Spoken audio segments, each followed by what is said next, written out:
How do you make a powerful ability actually matter? Let's say you create the perfect overpowered technique. It's unique, it's dynamic, and it says something about your character. But then you have to figure out how to balance it. There are countless ways to do this cooldowns. Physical recoil energy costs. But more often than not, writers choose the same trope. The lifespan drain. An ability so powerful that using it literally kills you slowly. Except most anime forget about this consequence immediately after introducing it. These are the moments when anime powers came with a price too high to pay, whether the story actually made characters face those consequences. We kick off with one of the most famous consequences in anime. Luffy's Gear Second from One Piece. Luffy literally pressurizes his own blood to move faster, a technique that should explode every artery in his body, but his rubber composition holds him together. The concept is brilliant. Luffy overclocks himself using his unique biology, and narratively it had a solid drawback. He burns through calories so fast that smoke emanates from his skin. He needs massive amounts of food before and after using it. His calories become a timer, but apparently that wasn't edgy enough. So Oda randomly added, oh, and by the way, it also shortens your lifespan. Why the technique already had a clear limitation. And of course, that lifespan drain is never brought up again. Luffy spams Gear Second constantly throughout the series.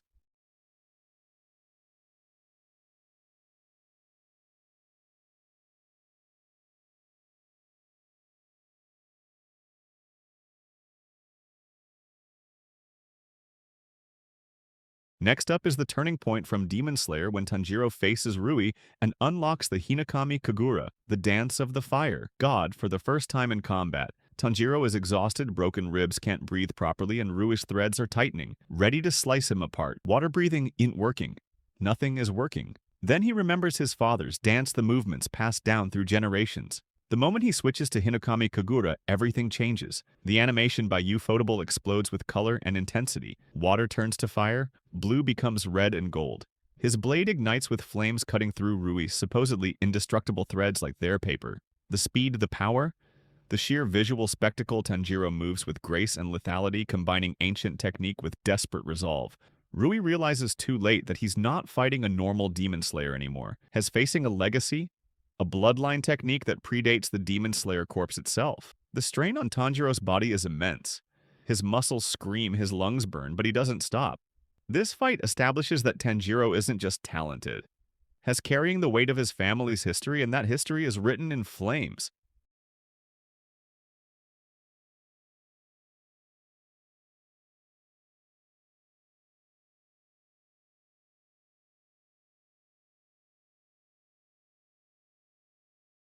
Speaking of Naruto, let's talk about the 8 Gates formation specifically. Might Guy's use of the 8th gate, the Gate of Death. Opening all 8 gates gives the user power that rivals gods. You can bend space with physical force alone, but the cost, the user dies guaranteed. No exceptions. Guy opens the 8th gate against Madara and nearly kills him. The animation is spectacular. His body starts disintegrating. The steam turns red. His bones crack. This is it. Guy is dying for this power, except he doesn't. Naruto uses his 6 paths healing and saves Guy at the last second. Now Guy's sacrifice still matters. He loses his leg. He can no longer fight as a shinobi. But the story established a hard rule. Open the 8th gate and you die. Then it immediately breaks that rule. The emotional weight collapses. The audience feels cheated. Yes, Guy pays a price, but not the price we were promised. This is the problem with absolute costs if you establish that something kills you.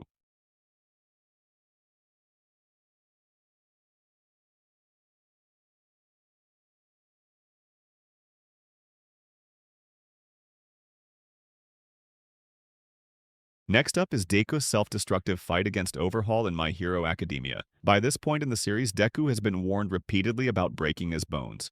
Recovery Girl told him that if he keeps shattering himself, her quirk will stop working. His body will develop a resistance to healing.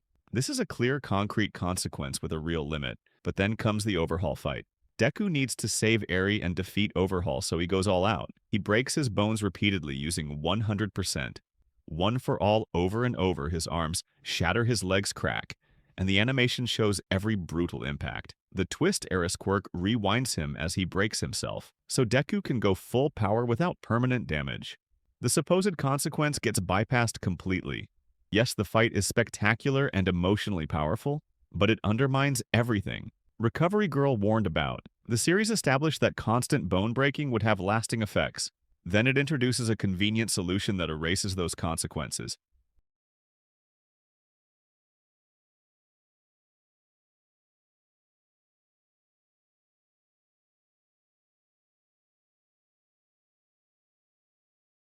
Next up is the brutal revenge fight from Hunter x Yun. Hunter when Kurapika faces Uvogin, one of the phantom troop spiders who massacred his entire clan. Kurapika has been training for this moment his entire life. His chains, his nen, his resolve all built for one purpose, destroying the spiders who took everything from him. Uvogin is a powerhouse, a physical fighter with defense so strong that bullets and rockets can even scratch him. He thinks he's untouchable, that this kid with chains is just another victim. Then Kurapika reveals his scarlet eyes and everything changes. His Emperor Time activates, giving him mastery over all Nen types. The chains wrap around Uvogin, constricting with overwhelming force. Uvogin tries to break free using his full strength, but the chain jail is absolute. It drains his aura, paralyzes his Nen, and renders him completely helpless. The animation captures Kurapika's cold fury. Every word he speaks is laced with hatred, every movement calculated for maximum suffering. This isn't a fight, it's an execution. Kurapika interrogates him, demanding answers about the Kurta clan massacre. When Uvogin refuses to cooperate, Kurapika doesn't hesitate. He uses judgment, chain piercing. Uvogin's heart with a blade made of pure resolve.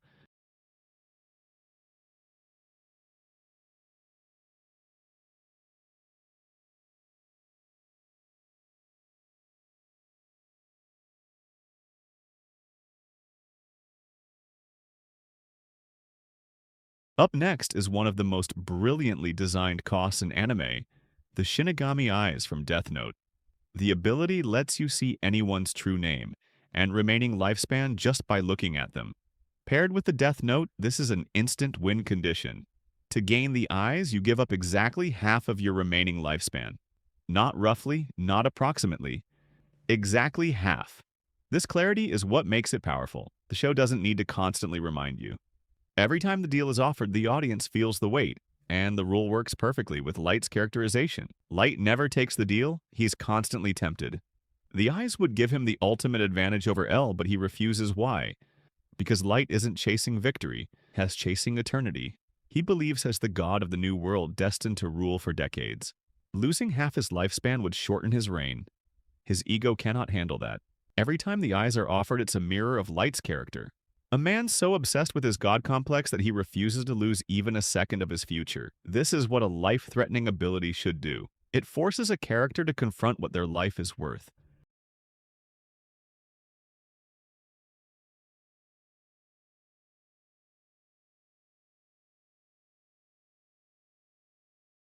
Before we get to the top 5 most brutal costs, if you're enjoying this breakdown of when anime powers actually matter, hit that subscribe button. We analyze power systems, character sacrifices, and the best storytelling in anime every single week. You don't want to miss what's next. Now let's get back to it. Now we witness the most devastating example of Nen restriction abuse in Hunter. X Hunter Gon's transformation against P2.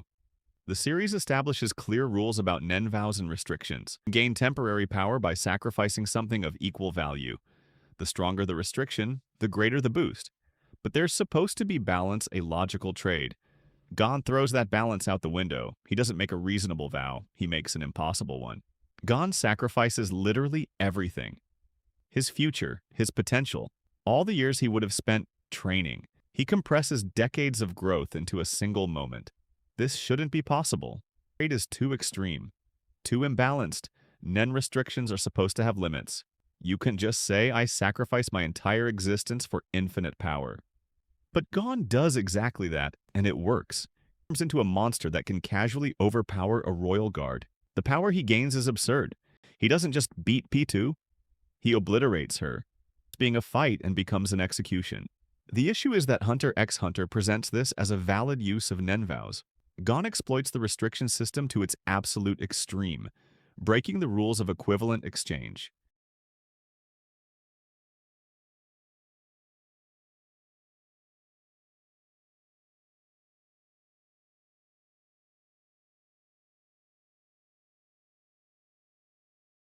Next up is Kaneki's Kakuja transformation from Tokyo Ghoul, an ability that's supposed to drive you insane, but gets spammed anyway.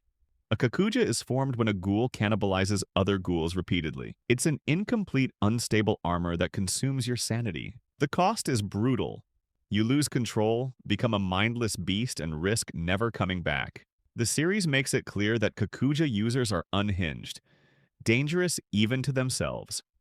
Kaneki's first Kakuja transformation against Shinohara is terrifying. He goes berserk, attacking everything around him, friend or foe. The centipede armor is incomplete, jagged, unstable. He can barely think, just pure animalistic rage. This should be a last resort, something you only use when death is the alternative. But then Kaneki just keeps using it. Fighting Arima, using it against Ito, pulling it out whenever things get tough. The insanity cost that was so emphasized early on just fades into the background. Sure, he looks troubled afterwards, but he's still coherent, still making decisions, still functioning. Tokyo Ghoul establishes this massive psychological price for power, then lets Kaneki spam the transformation without falling apart.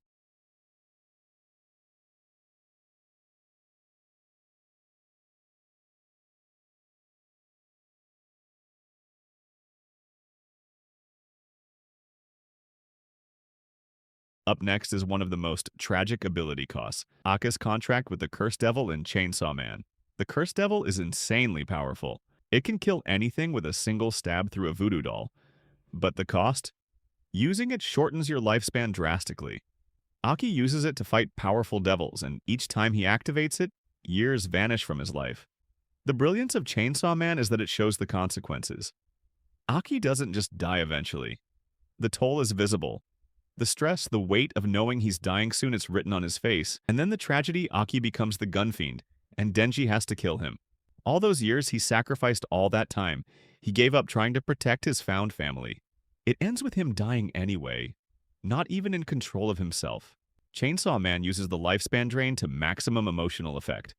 Aka's contract isn't just a cool power. It's a countdown to his inevitable tragic end. And when that death arrives, the audience feels every second he traded away.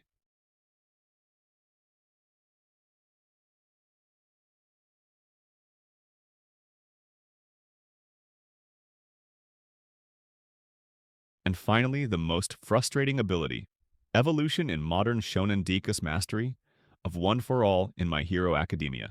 Early in the series, using One for All at full power destroys Dekus' body. He shatters his bones with every punch. Recovery Girl warns him that her quirk will stop working if he keeps breaking himself.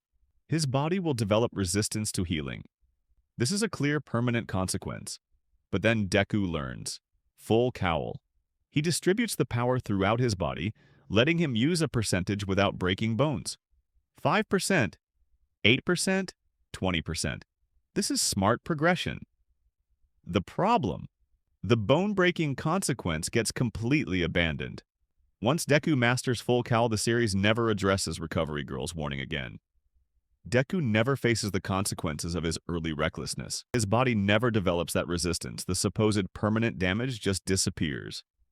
My Hero Academia establishes a real lasting cost for Dekus' self-destructive fighting style. Then it gives him a workaround and pretends the original consequence never existed. The series moved past the cost without making Deku pay it. Full cowl is brilliant as a power system evolution.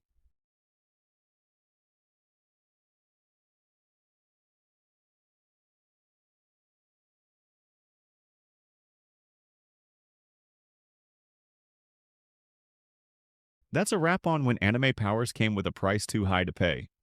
The problem isn't that anime gives characters abilities that should kill them. It's that they pretend they will then forget. Vague lifespan drains, empty threats, powers that should matter but don't. But when a story commits, when it lets the power bite back, that's when it resonates. Real choices with real consequences. That's what makes power systems human. If you enjoyed this analysis, smash that like button, drop your favorite ability cost in the comments. And subscribe because we break down the best and worst of anime storytelling every week. Thanks for watching.